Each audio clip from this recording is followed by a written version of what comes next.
eu sou o Bonga, mais conhecido como Donizete Souza Lima.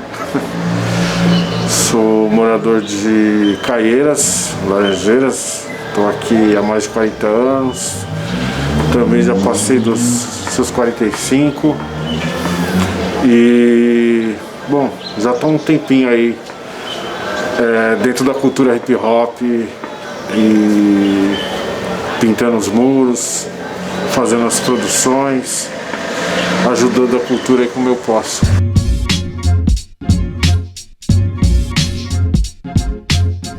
De infância, meu, por causa do Café com Caverna, tá ligado? Os caras falavam que eu andava assim, aí um dia perguntaram, é Onga, é Bonga, aí ficou Bonga mesmo.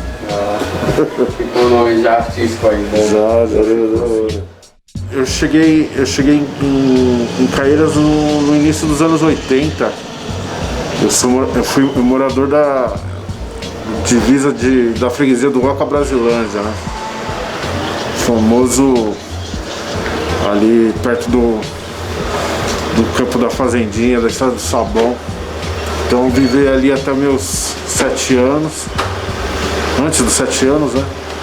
E cheguei aqui por volta dos anos 80, quando isso aqui tudo era sítio, era mata, né? Poucos vizinhos, e muita água era da bica, né, meu?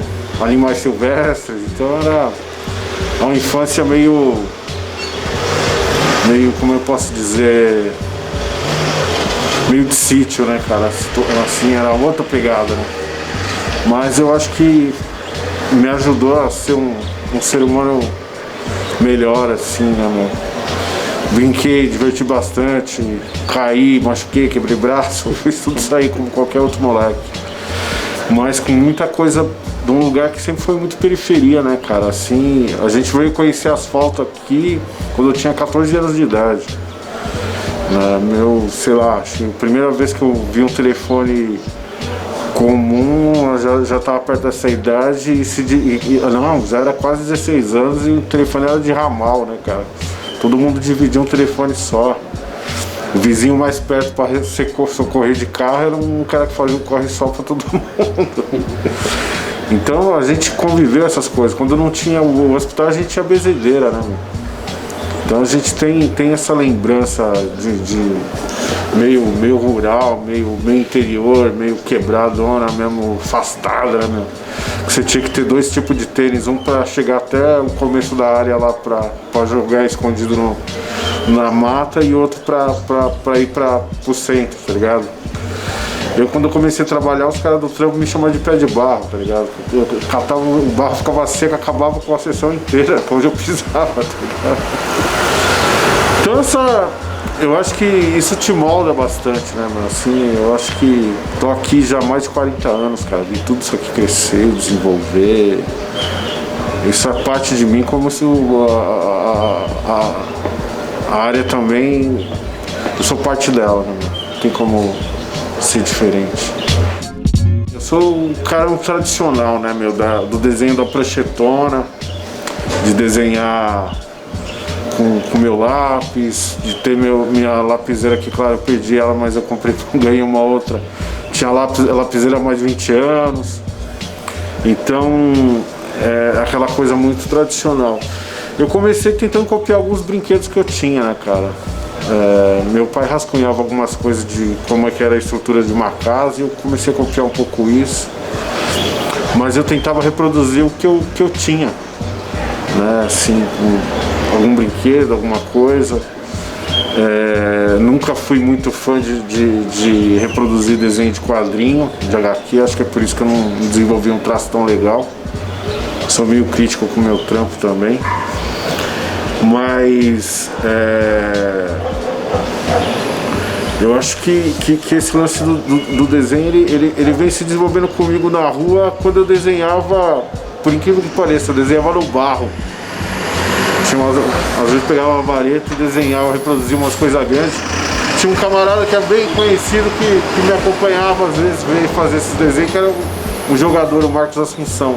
Ele ficava olhando eu fazer os bagulhos na rua, pedia pra me desenhar. E a gente, moleque, cresceu um pouco com isso, assim, cara. Pro grafite entrar na minha vida demorou um pouco, cara, porque quando eu tinha as possibilidades de ir pro centro, acompanhar minha finada mãe pros exames e tal, principalmente exame de catarata, alguns exames que ela tinha,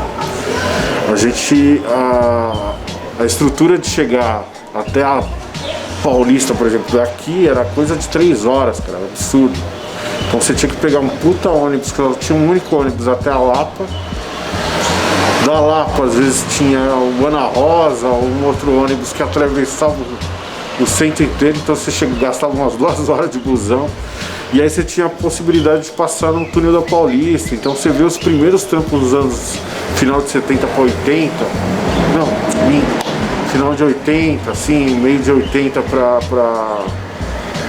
metade de 80 para 90, assim, 80, não, minto, 80, 80 e até 85, assim, 87, essa década de 80, né? Você vê esses primeiros trabalhos, assim, de uma galera no túnel da Paulista, assim, né, cara?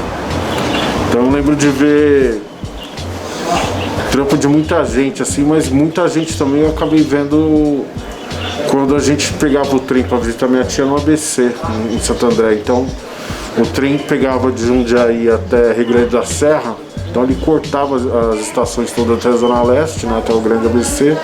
Então já tinha alguns trampos dentro das estações, então o IPC, Guerra de Cores, toda essa galera foi gerando influência, que você queria saber. Eu vi os trampos ali do início dos caras da São Bento ali, Gêmeos, Bin, tinha, toda essa galera que pintava,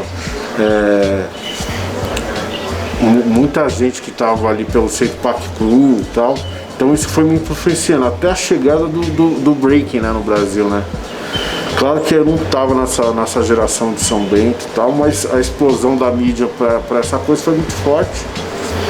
E aí essas coisas dos grupos de dança surgiram pelos bairros, pela cidade inteira, pelo país inteiro, com modismo, né? E isso chegou aqui também, né, cara? Então a gente tentava ali dançar, tentava fazer alguma coisa, e eu começava a reproduzir esses desenhos, assim, mas nem sabia o que era hip hop ainda. Eu acho que a batida mesmo que veio do hip hop foi quando chega a capa do Cultura de Rua, né? Hip hop Cultura de Rua. Aí, velho, aí muda tudo, tá ligado? A gente queria cantar, pintar, dançar. E eu era muito novo, meu pai não deixava ir pros bares. E aí o camarada que conseguia sair, ele trazia essas coisas, tá ligado? Eu lembro de conseguir um boombox, assim, a gente juntava e foi daí que começam as coisas mesmo. Mas meu contato com o grafite vem a partir do que a molecada hoje chama de grafite, a gente chamava de picho art, que era o lance de fazer as letras de picho mais coloridonas, assim. Então a partir disso eu começo a trazer essa coisa que eu tinha no desenho pro picho mais colorido na rua, e aí foi o pulo também para ir para a técnica do spray can, né? do grafite mesmo, já tô em informação. Para mim chegar nessa história do grafite, a gente montou uma das primeiras posses da região, que era o Quilombo H, que era em Perus, que gerou vários grupos, né, que a gente conhece, Império ZO, Expressão, Cartel Central, esses grupos mais antigos dos anos 90, os b-boys aí, o Chuinho, o Chaveirinho, que foi da Tsunami All Stars, os DJs como o Raj, né, que toca pra colar com o K, tocou com Sabotagem. Essa galera toda frequentou o Quilombo H. E aí eu, o Serginho, alguns caras que eram do Cartel Central, a gente dividia em 3, 4 caras pra comprar 2 revistas, a Rap Pages e a... Porra, cara, agora eu esqueci. A Rap Pages era uma e a de Surge era outra. Que eram as únicas revistas que chegaram no Brasil que tinham páginas de grafite. Então a gente dividia a revista, os caras ficavam com a informação, ficavam com essas páginas. Foi o meu começo de informação que chegava sobre grafite, cara. E o que eu via, né, na rua e tal, mas eu não tinha... Aqui não chegava informação. Tanto que eu comecei a pintar com compressor, não com spray. Porque o compressor já era um método de fazer ganhar dinheiro, tá ligado? Então juntava uma coisa na outra. Depois que vem a informação, que eu começo a fazer um curso no Binho, conseguimos comprar a revista e livro da Mão dos Gêmeos. Mas minha CRIO, que era com compressor, passou a ser até com o Eduardo Cobra, que era o Área 1, que era um cara que eu cruzei pintando de compressor. Eu falei, vamos se juntar aí, fazer com as paradas. Foi a partir daí.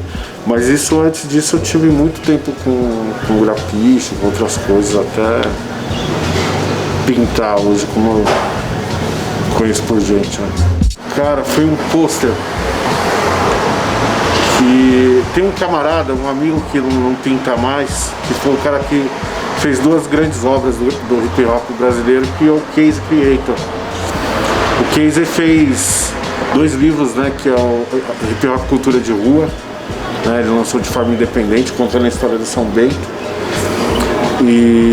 Mas ele foi um cara que ajudou a colocar a revista na rua como Epidemia, por exemplo, foi uma das primeiras revistas de grafite que saiu nacionais, assim, junto com o Rony, que era da Pichain, né, que montou a história da Pichain. E aí tem um pôster que saiu numa revista que era a Pré-Rap Brasil, que era até o Marconi que cuidava dessa página aí, que era de uma CRIO da França chamada Macru. Eu vi aquele painel, cara, era uma galera dançando, tá ligado? Como se fosse uma festa de raga. Eu fiquei fascinado com aquilo. Falei, meu, olha a estrutura, a perspectiva desse bagulho. Puta, fiquei encantado assim, com o trampo, tá ligado? Eu falei, mano, um dia eu quero fazer parte dessa parada aí, velho. Tinha lá o trampo do Combo e tal. Anos depois, cara, muitos anos depois, eu fui participar de um festival de grafite na Bahia. E esses caras foram pro evento. E eu tive a honra de conhecer os caras simpatizaram com a gente, comigo, com o Livro 27, e os caras me convidaram pra CRIO. Me convidaram pro bagulho. Então é meio que você entrar pra banda que você mais gostou da vida. Imagina você curtindo Public Enemy um dia e de repente eles chamam você pra fazer parte. Então, pra mim foi foda isso, assim. Foi um bagulho que marcou muito a minha história, assim. Hoje eu sou membro dessa CRIO, né? É uma CRIO velha, já tem mais de 30 anos. Muita gente, algumas pessoas continuam, essa velha escola já tem um outro caminho. O próprio Congo é um artista visual de renome, né, que faz trabalhos para grandes marcas como a Gucci, milhares. O cara tem entrevista até na Forbes. Então, assim, são grandes nomes, né? Lazu que fez parte, outros artistas também. Então, pra mim é uma honra fazer parte desse coletivo aí até hoje, assim, cara. Sou membro oficial do bagulho, então pra mim é muito louco. O lance do grafite no Brasil é muito... Eu acho que a gente na verdade hoje é uma meca, né, do grafite mundial, assim, cara. Porque o volume que tem de gente pintando, não só no São Paulo, na grande São Paulo, no país inteiro é gigantesca, assim, né, cara? Você tem muita gente produzindo. Aí você tem o lance, assim, o lance do grafite na sua essência de ser legal mesmo, de ser uma parada de enfrentamento mesmo. O Brasil, ele tem uma coisa muito maluca, assim, as pessoas gostam de grafite, né, cara? Então elas acham que grafite resolve o problema de degradação. Existe uma confusão de street art, grafite, muralismo. Existe uma certa mistura, assim, de coisa que é legal, porém é muito confuso. Mas eu acho que é isso que dá know-how para um monte de coisa que acontece no Brasil, assim. Mas eu acho que, assim, você tem uma coisa muito diversa no Brasil, né? De estilo, técnica, conceito, diversidade, né, meu? Você tem... Hoje você tem muita menina pintando também, algumas com bastante qualidade, assim. E então cresceu muito, assim, né, cara? Você tem muita coisa rolando, assim, bem bacana. Eu só acho que falta muito material de publicação, eu acho que ainda falta bastante material de divulgação, espaço de divulgação para essa cultura, assim. Mas que tá gigante, assim, né? Tem muita gente fazendo, cara, é muito louco. E é muito louco que, assim, é uma linguagem, talvez um dos poucos países no mundo que essa linguagem ela se tornou uma linguagem também para um instrumento de educação, né? Que é a base da cultura hip hop, mas você pode utilizar essa linguagem também, não a cultura, mas a linguagem para trabalhar educação, para trabalhar empoderamento, para trabalhar também empreendedorismo, né, meu? Então, assim, ela hoje é uma linguagem muito potente, né, também como possibilidade no país. Eu acho que é muito louco isso que acontece, assim, você vê as grandes marcas, os grandes projetos relacionados com a linguagem. Então, eu acho que o que acontece no Brasil não é único, mas é muito potente. Esse livro aqui, Tinta Louca Street Book, é um livro de dois autores, né? Um autor e um autor, Tamir Santana, que montou, escreveu, né? E diagramou, montou o livro, eu fiz a curadoria. A gente conseguiu um fomento para uma instituição, né, que é a Fundação Estica, que trabalha com publicações, e com essa parceria a gente fez um projeto chamado Contrapartida, que era das oficinas em troca do livro, e nós desenvolvemos esse livro falando não da cidade de São Paulo, mas do estado. Então a gente deu um resumo aí, um panorama do que acontece no estado, da potência, né, do interior, da grande São Paulo, da periferia, um recorte aí dessa cena, né? Então a gente tem aqui cerca de 59 artistas, né, e 19 iniciativas. Então a gente está contextualizando um pouco aí do que rolou, né? Ele já vai pro terceiro ano, né, Tamir? 3 anos, né? Terceiro ano. É um livro que andou bastante nos lançamentos pelo interior, cumpriu o papel dele, assim, virou evento, né, como foi o Tinta Louca Festival no Center Norte, né, que é um shopping famoso de São Paulo. Rodou o mundo, né, cara? Ele tá no continente africano, ele tá na Ásia, ele tá na Europa, ele tá na América do Norte, na América do Sul, com bastante mãos, assim. Então a gente tá bem feliz com que ele já rodou, né, cara? Assim, que ele já se desenvolveu. E também é uma contribuição para a cultura, né? Daqui 100 anos alguém vai falar. Também vai ser mais um material que está à disposição aí da galera, né? Foi muito assertivo, assim, porque a gente conseguiu também uma editora, que é a Litera Rua. Então ele tem uma inscrição, inscrição de livro mesmo, né? Está na Biblioteca Nacional. Então, assim, português e inglês, né? Então é um material bem bacana, assim. A gente espera que ele contribua, fique para a história e que estimule também outros artistas a fazerem essas publicações, né, cara? Isso que é bem importante, assim. E é isso, assim, eu acho que o Tinta Louca, ele ajuda a contribuir também essa cena que também, às vezes, a gente falava muito do mainstream de São Paulo, né, mas não buscava essa coisa mais descentralizada do estado mesmo, né? Eu acho que isso foi importante para a contribuição dessa publicação, assim.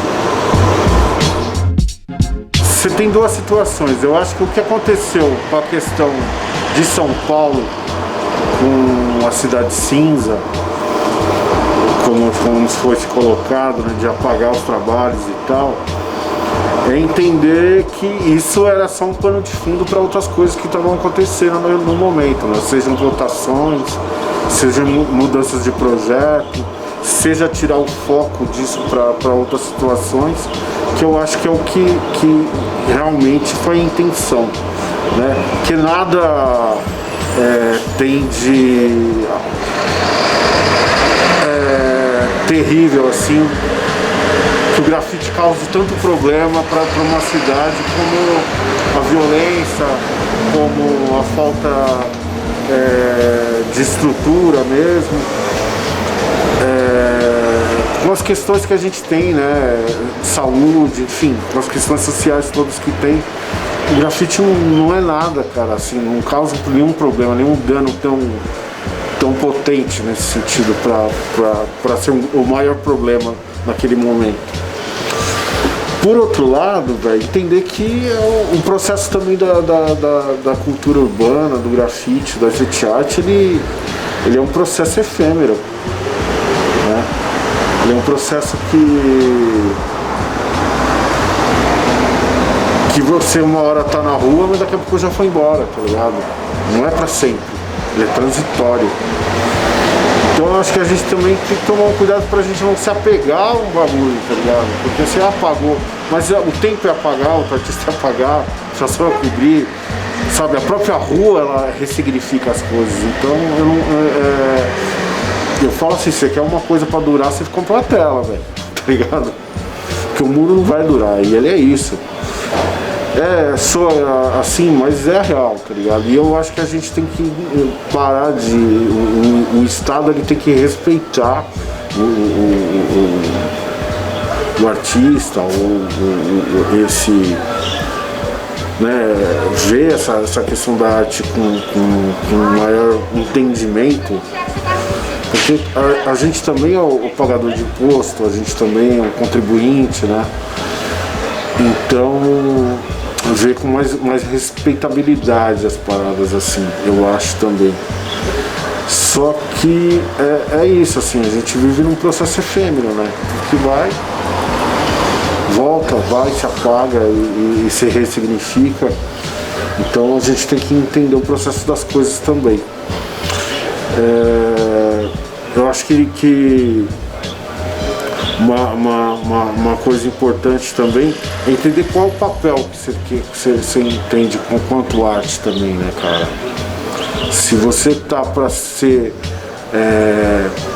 institucionalizado, né, eu acho que a gente tem que tomar um cuidado também para não virar instrumento de institucional, né? Eu acho que a arte tem que ter esse comprometimento não, mas esse entendimento que a gente não pode ser institucionalizado, que a gente não pode ser patente, né, pública, porque senão você perde o sentido do que você é, de ser livre, de expressar, de fazer intervenção e sair, de não ter que ter somente autorização e direcionamento de onde você pode fazer ou não. Então eu acho que tem que tomar esse cuidado também para não criar rédeas, né? A gente não ser o cavalo com cabresto pro Estado. Então assim, eu acho que tem que entender esse papel da arte também. Então, separar algumas coisas, entender as necessidades de uma lei, como a gente conseguiu aqui em Caieiras uma lei para arte urbana, então em defesa do artista, em defesa da seguridade do artista, em defesa de entender que um artista quando intervém na rua, ele não é um terrorista, tá ligado? Às vezes as leis antigas colocavam no mesmo patamar de prisão para quem estivesse pintando, no mesmo patamar de um latrocínio, cara. Então assim, é muita coisa, tá ligado? Eu acho que a gente tem que ter esse entendimento de separar as coisas e para que serve essa defesa do direito público, aonde vai meu direito, o que eu tenho de direito realmente, qual é essa função da arte e também essa separação das relações com o Estado e o poder público. Eu acho que também a gente precisa, quanto artista e quanto protagonista, assim, a gente tem que aprender a empreender, né, velho? Acho que é importante a gente se profissionalizar, se organizar. No caso, a gente aqui tem uma produtora pequena chamada Bonga Produções, em Altamires. E com isso a gente tem se organizado no sentido de trabalhar com a linguagem, né, de vender os projetos, de oferecer os trabalhos, de ter uma devolutiva a nível de uma empresa mesmo, de como negociar, de como oferecer, de como captar, de como transitar nesse meio e também ampliar essas possibilidades dos produtos, né? Não só autorais, mas de outros segmentos, com a música, com outras coisas. Então, ampliar esse leque da linguagem para a cultura hip hop como um todo e para além disso, né? Então, exposições, festividades, livro, produtos, parcerias, editais, enfim. A gente aprender essas coisas para a gente ter autonomia, né, cara? Eu acho que é importante o hip hop e as culturas urbanas, principalmente, entender que não é uma brincadeira de criança, de adolescente, de jovem. É um trabalho sério, não é à toa que eu vivo disso, eu estou nos meus 46, um homem um semi-senhor já, né? E eu acho que é importante a gente entender isso como um novo mercado, né, cara? A gente, daqui 10 anos, o que você vai querer com isso? Daqui 20 anos, você vai querer com isso? Então, se a gente quer constituir uma cultura sólida para que ela se mantenha, a gente vai ter que saber se organizar, se profissionalizar. Como que os artistas de sucesso fazem pelo mundo, assim como o hip hop nos Estados Unidos, a música rap atingiu, né? É a música mais ouvida no mundo hoje. Você tem pessoas assim como Jay-Z, como Dr. Dre, são empresários de sucesso, né? Beyoncé, enfim. Você tem, por exemplo, a Mark Ico, né? Que é dono da marca Ico, que foi um cara do grafite com a Fubo. A gente tem total possibilidade de empreender e ter autonomia, né, para viver assim da nossa linguagem, que também se pode ter aí com isso resultados sociais com as paradas, né, de ser também empreendedores e empresários com mais consciência política e social, né, mais igualitária, de ajudar, de trocar, e que essa experiência da rua e da cultura hip hop façam que as pessoas, além de empreender, tenham essa consciência também. Bom, queria agradecer o convite, né, para essa parada. Eu acho que a gente potencializa muito quando a gente divulga a gente mesmo. E é isso. Uma coisa muito importante, não deixa ninguém roubar seu sonho, que o sonho já é seu, tá ligado? É o único bagulho que não dá pra roubar da gente, é o sonho. Para o gato.